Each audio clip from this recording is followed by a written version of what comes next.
Francisco d'Ancona.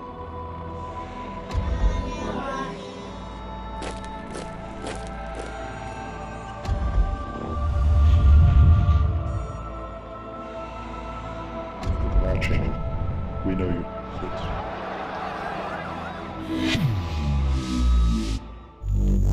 Assalamu alaikum. Alhamdulillah Rabbil Alameen. As-salatu was-salamu ala Rasulul Kareem. Amma ba'd. Welcome, brothers and sisters, dear viewers, for another program, Face to Face with me, Azad Ali. And I'm joined by Moazzam Begg, Outreach Director for CAGE. Jazakumullah khair for joining us.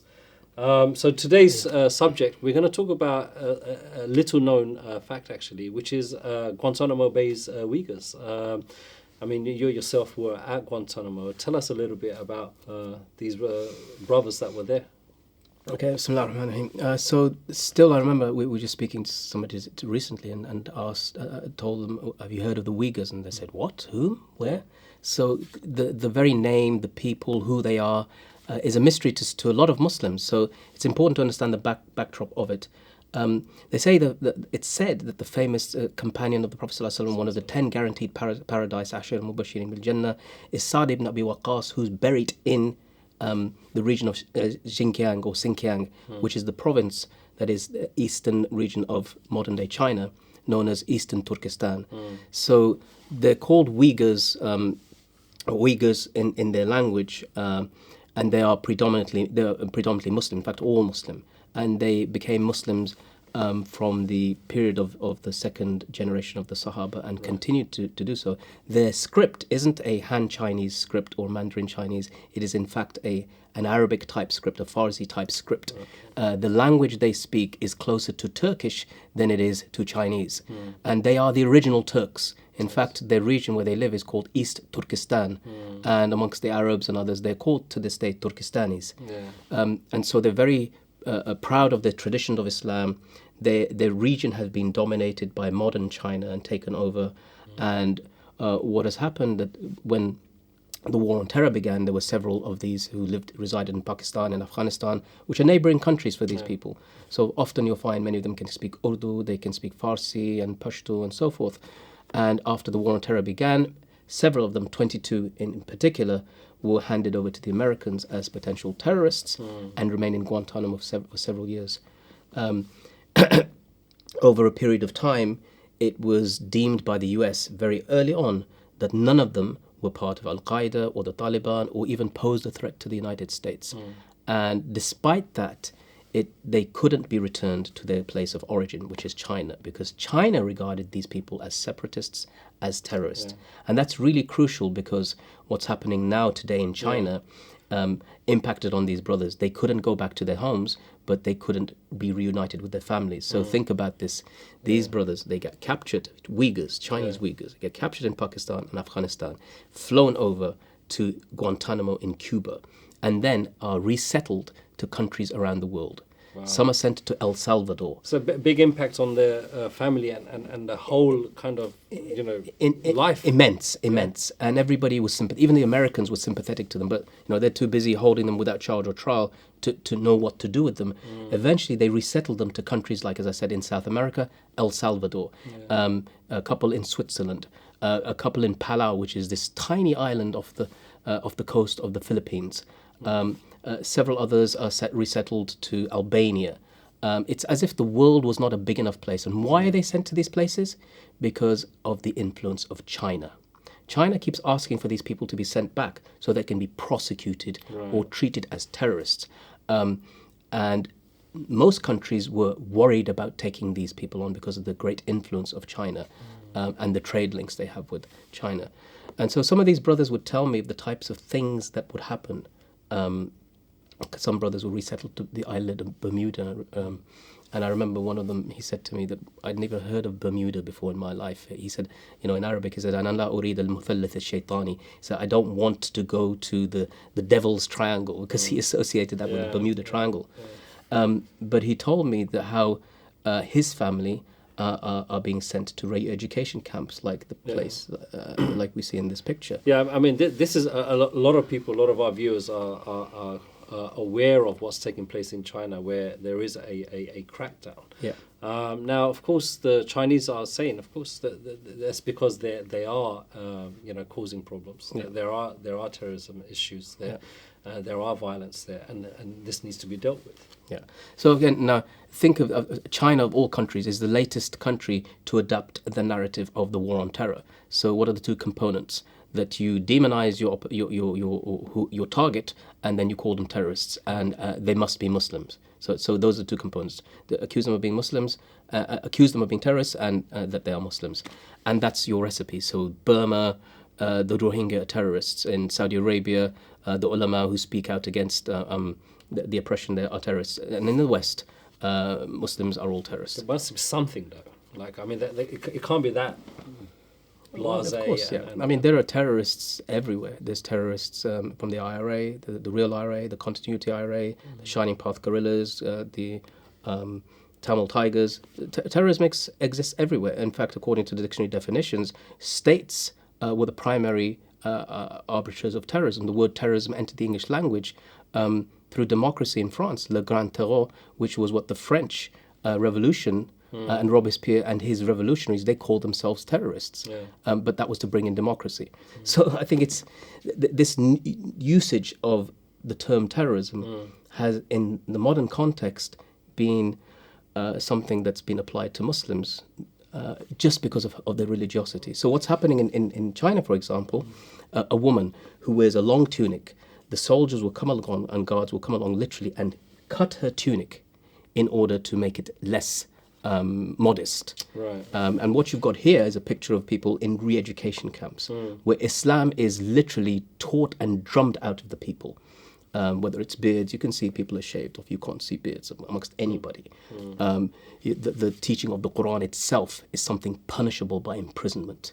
The very fact that you'll be praying or asked to pray will be seen as a sign of you still haven't had this. Surely all of this, I mean, for a government to do this, it must be breaching human rights laws and everything else. Is there no human rights organizations that are raising this? I mean, yeah, of course. So Amnesty International recently has pointed out, there was a recent article itself in the BBC that said that was over 1 million Chinese Uighurs who had been sent to these re-education camps. Now, China and the old communist system, it existed in Vietnam, it existed in China and elsewhere, they had these re-education programs for people to be brought in and taught kind of a socialist or a communist program, a Marxist program, which essentially removed any concept of a religiosity or belief in a God and a creator and a scriptural religion. And it seems like it's quite unique. It isn't necessarily that all Muslims in China are being treated this way. In fact, in Beijing and so forth, there are big masajid and so forth for other foreign Muslims. But for the Uyghurs, because it's a region, it was historically an independent region that China has forced itself upon and annexed.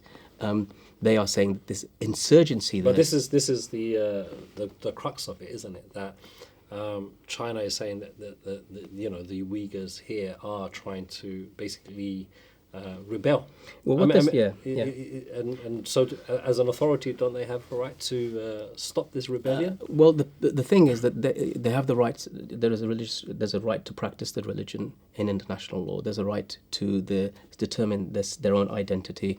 There have, of course, been some Uyghurs who've called for autonomy, for separation from China. And of course, China is very, like most countries, would want to hold by force, by any way at all, its country together.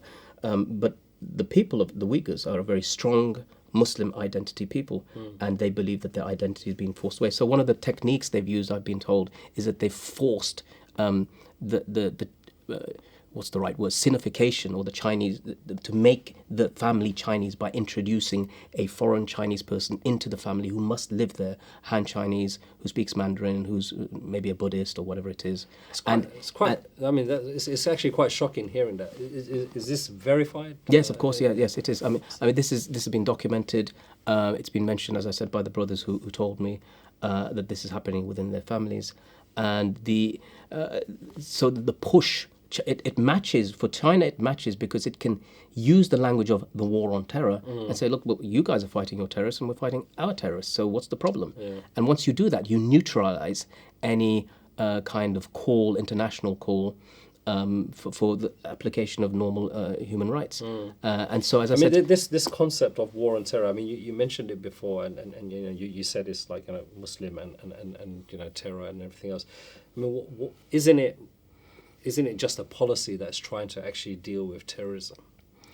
the problem is that everybody is using it. So, and let's remember, the most respected man on the planet, arguably up until recent times, was a convicted terrorist.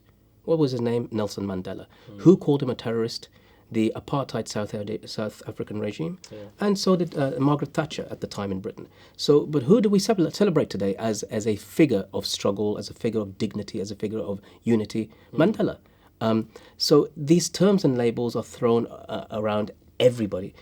If you use violence for a political end, Britain has done it, America has done it, every nation you can imagine has fit the definition of terrorism. But how do you, persecute an entire population by calling them terrorist? You say it's their religion first. Their religion is what makes them terrorists.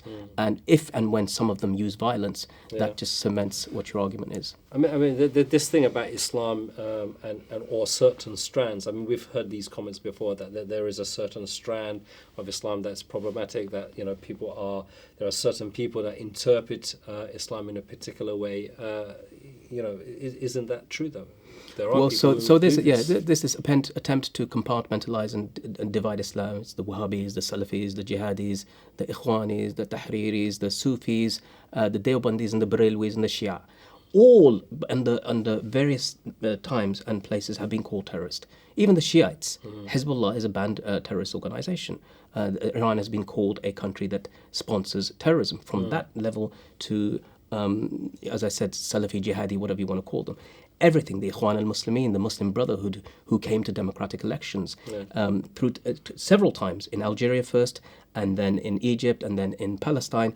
Every single time they've been called a terrorist organization.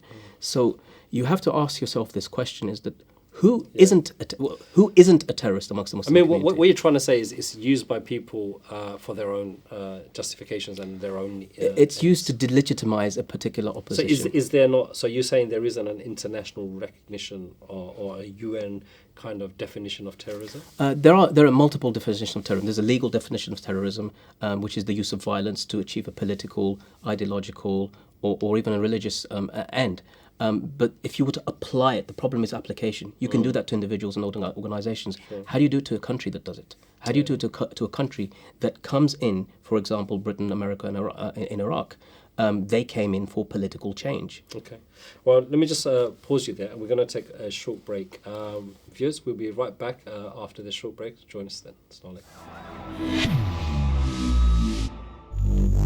So we were just before the break talking about this definition of terrorism in the context of just finding out about these Uighurs that were in Guantanamo, who've been scattered around the world because they couldn't go back to their homeland. And this image that we have on our screen, which is this re-education camp where a huge number of Uyghurs are being basically re-educated out of Islam, and that's what you're saying.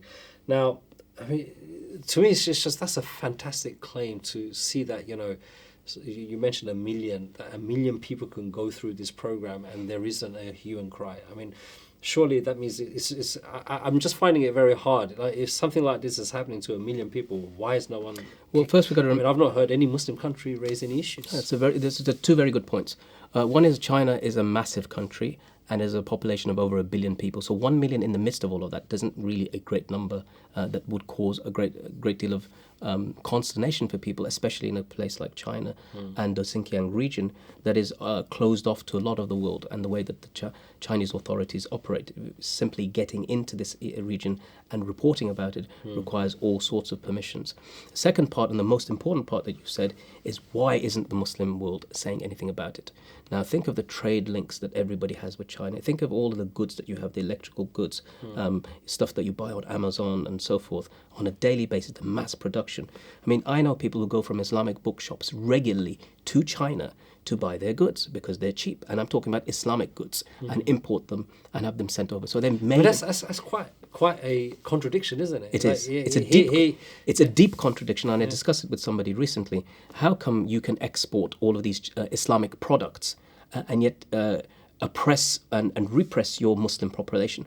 Answer is economics. So it sells. If it sells, it's good. What we don't want is for it to be distributed in our own country. So what he told me is that it doesn't get distributed there, but it gets exported to places within the Muslim world. The exception, of course, is the Xinjiang region is where the Uighurs are. They are almost exclusively Muslim, tens of millions of Muslims there. And whilst all of this is going on, there are still masajid there are still Eid prayers there's still salawat taking place there. But there's a systematic process with Chinese troops, with, as I said, this exchange, not an exchange, with the bringing in of Chinese, the Sinification of Muslim families in order to make them more... This is, I mean, I don't want to kind of belittle your experience in Guantanamo. I mean, where people were held there for many years, over a decade, with elements of torture and everything else to get them to confess and say things. And here you have, people going to a mass camp. I mean, maybe there is an element of torture or not, but, I'm just shocked that there is nothing. We hear about it because we see it on social media every now and again, but there isn't, for example, what happened to the Rohingya, a lot of people have spoken about it. A lot of countries have spoken about it. I mean, it can't be just simple politics or simple economics. Repression has many forms. We have, for example, people being, as you said, the Rohingya, the torture camps, the rape camps, the mass killings. Of course, that happens. That is one of the worst types of repression. There are other types of repression which are less. I mean, for example, in Britain we have Islamophobia. We have discrimination against Muslims. We have discrimination against black people. Is it the same as being bombed and tortured and killed? Of course it isn't. But is it repressive? Is it against your basic dignity as a human being? Of course it is. Trying to force you to change your religion or to change a version of your religion or how you appear and how you speak, how you eat, how you talk, how you dress, how you pray, is that a form of repression? Of course it is. Is that something that China has done before in the past? Of course it has. So it's kind of in tune with what China's... And by the way, the report that I've said mentions 1 million people is now at the moment headline news in the BBC. So it is in the media. It's just how much traction does it get? How much do we talk about it? And do we find it's important? One of the things that will come down to in the end and say, well, Muslim countries aren't talking about it because of the trade links, because of the fear. Well, I mean, this is the thing. I mean, this is what politics is about. This is what life is about. That you kind of, turn the other eye when you see certain things because you've got an interest here. So everyone works on their vested interest, and maybe what you're seeing and what this report is saying about China and this camp isn't necessarily seen as in the same light by others. Of course, it's not in the interest of China. It's not the interest of many of the countries. It's not even in the interests of many of the Muslim countries. Remember, as I said, I mentioned all those countries where the Uyghurs were resettled. None of them were Muslim countries. So Muslims didn't take any of the resettled Uyghurs. And the reason for this is when you talk about interests, then stop talking about principles.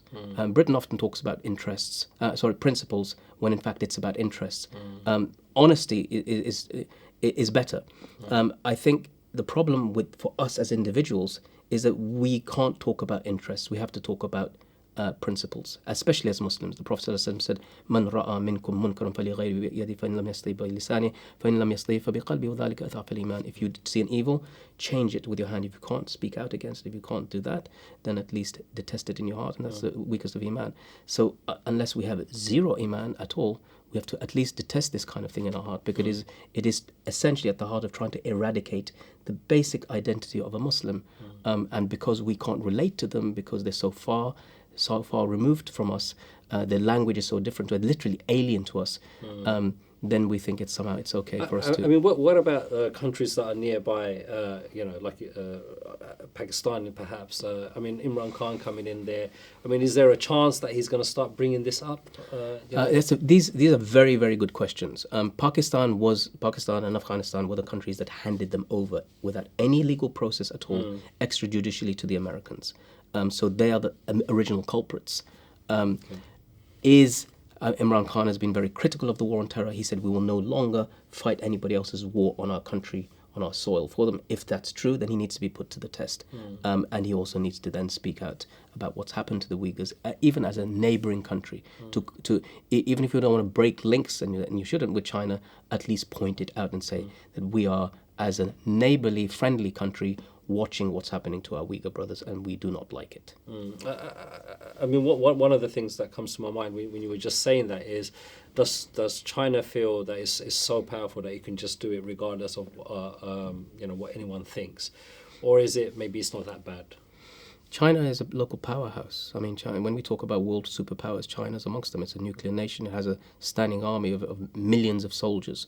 It produces weapons. It exports those weapons. It has a strong economy, and it has a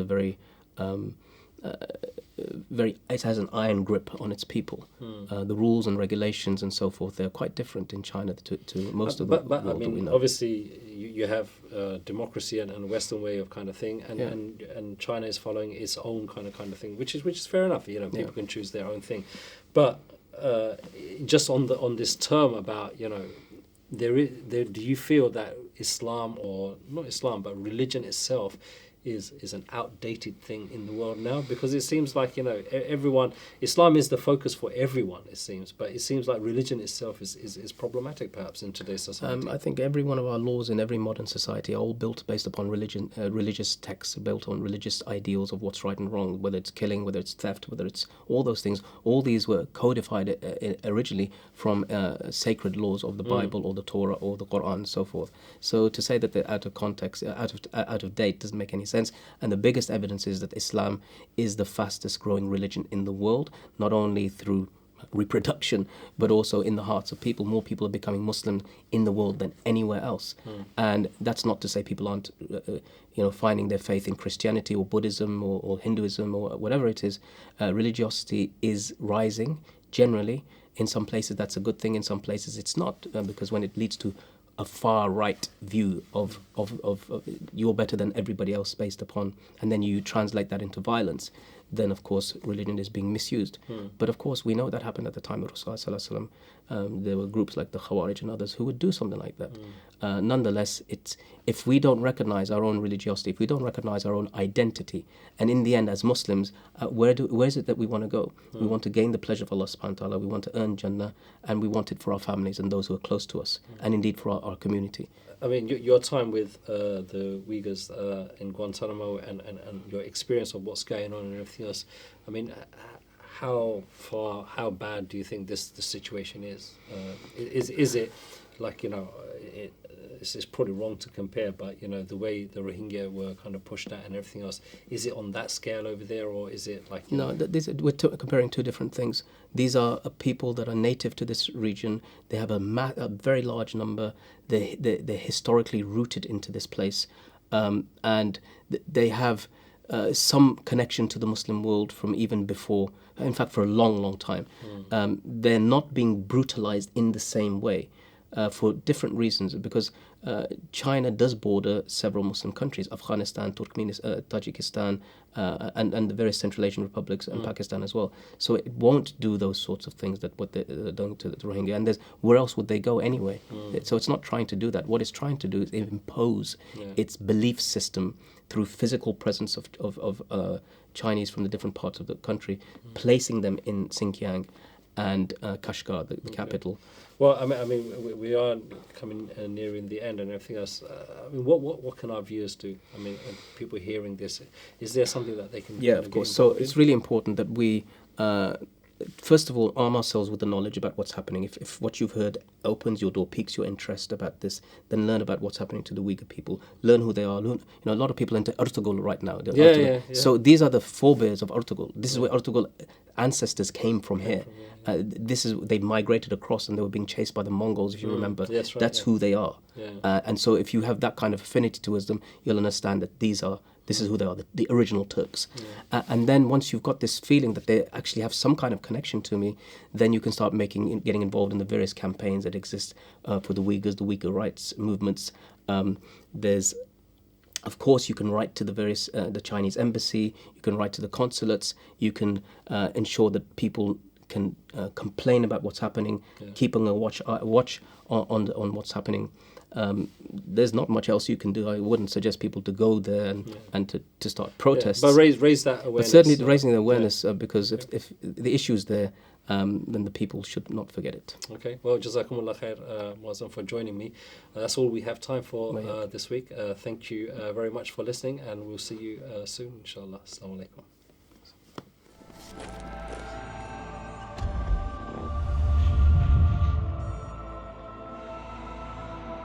Watching. We know you.